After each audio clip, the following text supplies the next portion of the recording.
No episódio anterior, falamos sobre a vida de São Benedito de Núrcia, demonstrando como a regra de São Bento impactou a vida monástica, e falamos ainda sobre a relação entre o monasticismo e a expansão missionária e sobre Bonifácio, o apóstolo dos germanos. Hoje falaremos sobre a origem e desenvolvimento do papado, veremos o papel de Vítor I, de Inocêncio I e daremos destaque ao papel exercido por Leão I e por seus sucessores.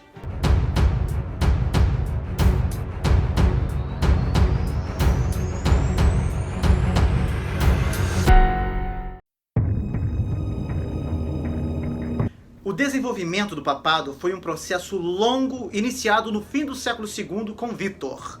Você verá que este processo terminou com Gregório I, também chamado de o Grande, no princípio do século VII. Falaremos sobre ele e seus sucessores no próximo vídeo. Portanto, foram necessários mais de 400 anos para que se consolidassem o privilégio e o direito de Roma. É importante dizer que a palavra papa se originou diretamente a partir do latim papa, que pode ser traduzido como uma forma carinhosa de papai ou pai, um termo de respeito e carinho que na época antiga era usada para qualquer bispo distinto, sem importar se ele era ou não o bispo de Roma. Guarde isso, tá? Portanto, o seu sentido era bem diferente do que atualmente é empregado no Ocidente exclusivamente para o bispo de Roma. Assim há, por exemplo, documentos antigos que se referem ao Papa Cipriano de Cartago ou ao Papa Atanásio de Alexandria. Além disso, enquanto no Ocidente o termo acabou ficando exclusivamente para o bispo de Roma, em várias partes da Igreja Oriental ele continuou sendo usado com mais liberalidade. Em todo caso, a questão mais importante não é a origem do termo Papa, mas de que maneira o bispo de Roma chegou a gozar da autoridade que teve durante a Idade Média e que ainda tem na Igreja Católica Romana. As origens do bispado romano se perderam na penumbra da história. A maior parte dos historiadores, tanto católicos como protestantes, concorda com que Pedro esteve em Roma e que provavelmente morreu nesta cidade durante a perseguição de Nero.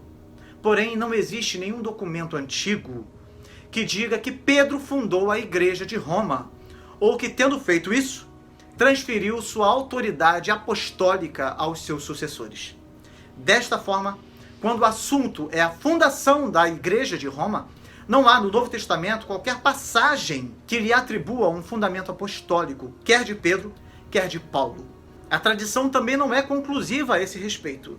A questão é que já havia uma igreja nessa cidade digna até de receber um dos documentos mais importantes do cristianismo, a Epístola aos Romanos, escrita por Paulo, o apóstolo dos gentios.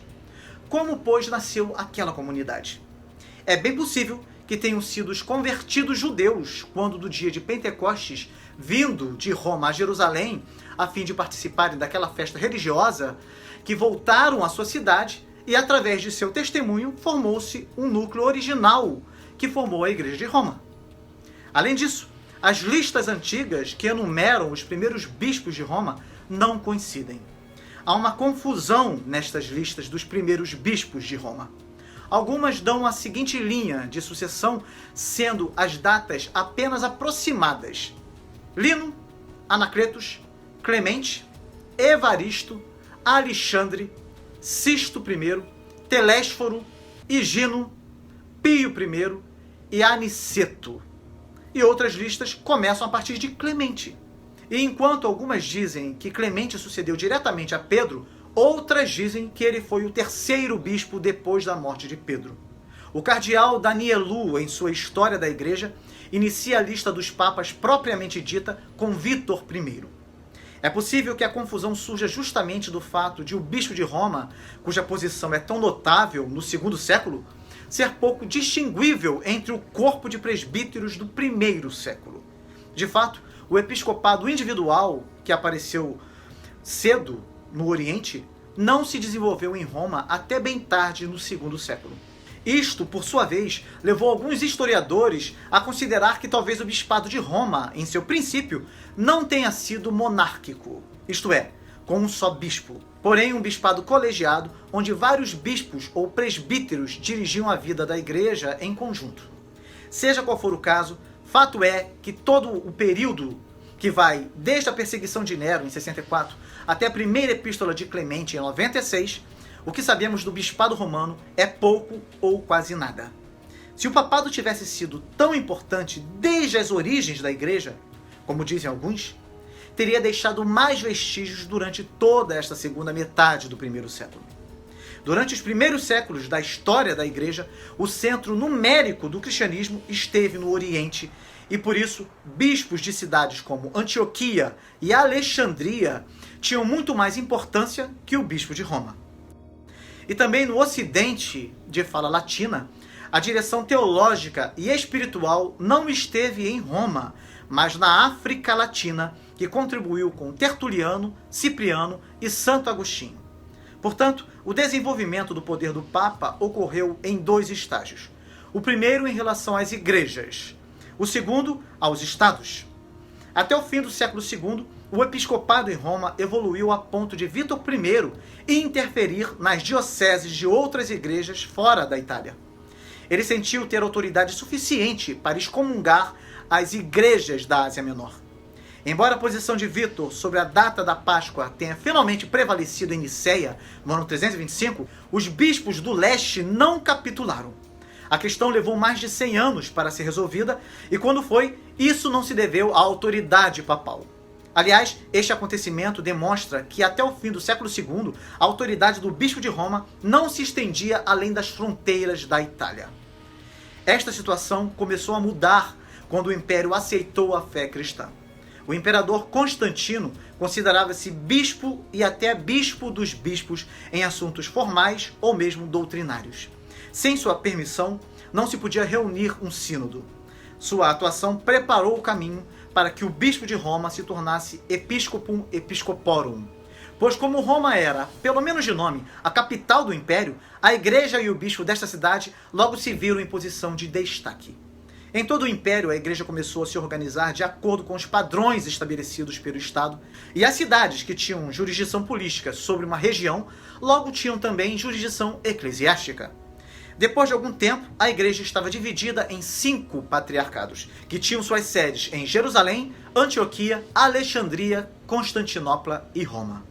A própria existência do patriarcado de Constantinopla, uma cidade que nem sequer existia como tal em tempos apostólicos, mostra que esta estrutura correspondia mais a realidades políticas que a origens apostólicas. E o caráter quase somente simbólico do patriarcado de Jerusalém, que poderia reclamar para si ainda mais autoridade apostólica que a própria Roma, mostra a mesma coisa. Portanto, podemos afirmar que a mudança do governo para Constantinopla também contribuiu para fortalecer o bispo de Roma, levando para longe a interferência do imperador. Com sua independência relativa, Roma exerceu o papel de árbitro entre as igrejas. No conflito entre os arianos e Atanásio, este contribuiu para fortalecer a Júlio por ter recorrido ao bispo de Roma pedindo que convocasse um concílio. Esta e outras querelas entre as igrejas do leste e da África foram exploradas pelos papas para fortalecer sua própria posição. Um bom exemplo é o de Inocêncio I, que demonstrou grande ousadia em explorar as reivindicações de Roma, exigindo submissão universal à sua autoridade. A primeira vez que um bispo de Roma nomeou um bispo para a província romana da Ilíria foi quando Inocêncio I nomeou Rufo, bispo de Tessalônica. Ele insistia em afirmar que todas as igrejas ocidentais eram obrigadas a se conformar aos costumes de Roma. Dizia que todas as questões eclesiásticas no mundo devem ser, por direito divino, remetidas à sé apostólica para lá serem decididas. Esta nova reivindicação foi imediatamente rejeitada pelas igrejas da África.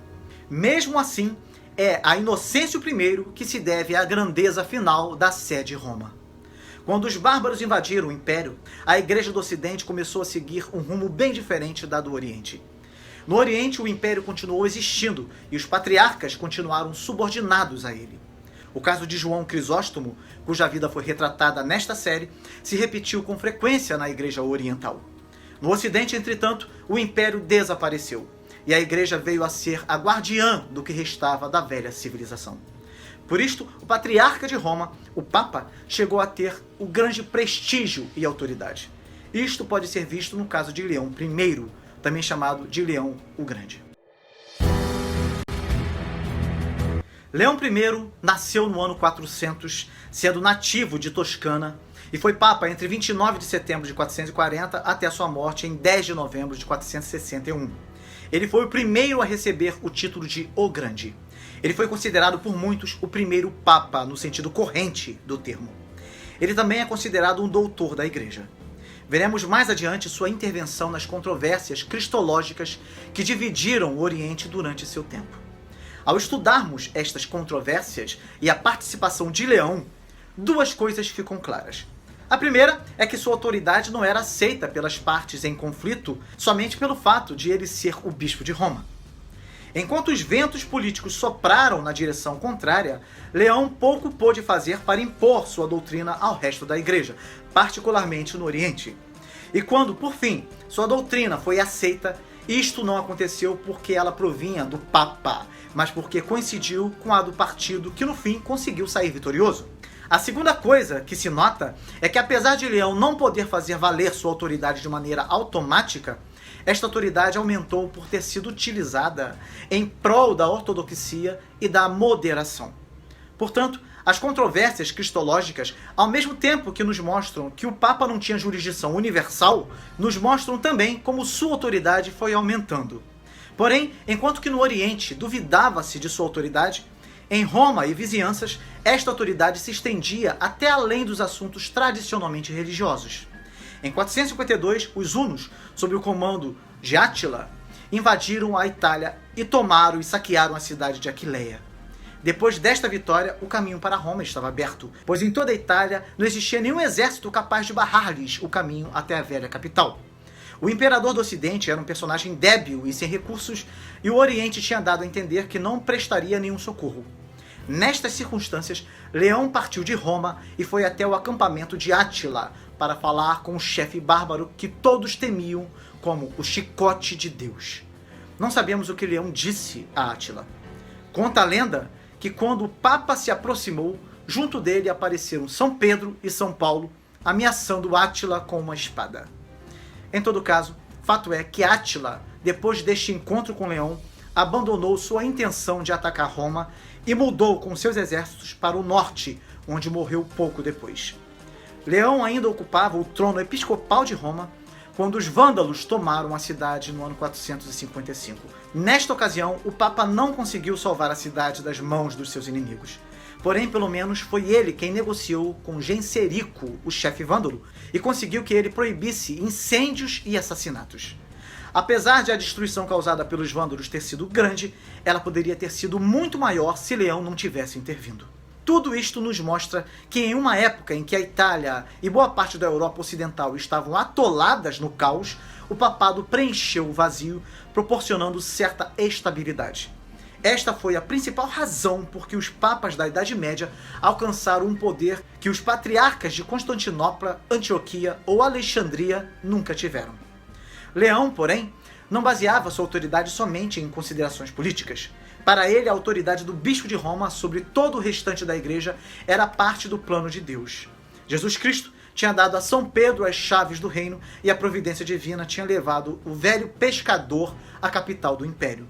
Pedro era a pedra sobre a qual Jesus Cristo tinha prometido edificar a sua igreja, e por isso quem quisesse construir sobre outro fundamento estaria edificando sobre a areia. Foi a Pedro que o Senhor disse diversas vezes: apacenta as minhas ovelhas. E tudo isso que as Escrituras dizem sobre o líder dos apóstolos também vale para seus sucessores, os bispos de Roma.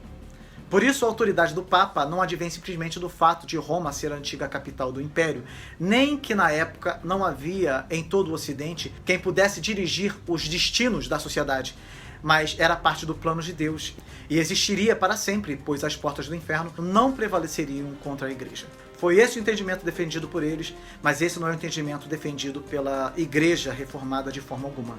Nesse sentido, foi feito um vídeo aqui no canal explicando toda essa questão.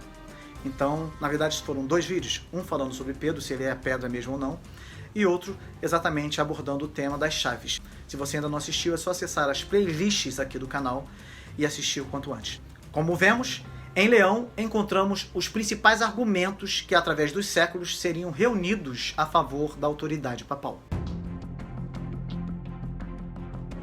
Leão o Grande deve parte do seu prestígio à sua própria pessoa e parte às circunstâncias do momento. Sem dúvida, ele era um personagem excepcional e disse com razão que em sua época não existia quem pudesse se comparar a ele em firmeza de caráter, profundeza de percepção teológica e habilidade política. Porém, tudo isto pôde se manifestar graças à situação política em que lhe coube viver. Com efeito, Leão foi papa durante um período de relativa anarquia na Itália, e boa parte da sua grandeza residiu em saber preencher o vazio criado por esta anarquia. Quando Leão morreu, sucedeu-lhe Hilário, que tinha sido um dos seus principais colaboradores. Este fez tudo o que pôde para continuar a política de Leão, se bem que com menor êxito. Durante o pontificado de Simplício, que sucedeu a Hilário, as condições políticas começaram a mudar.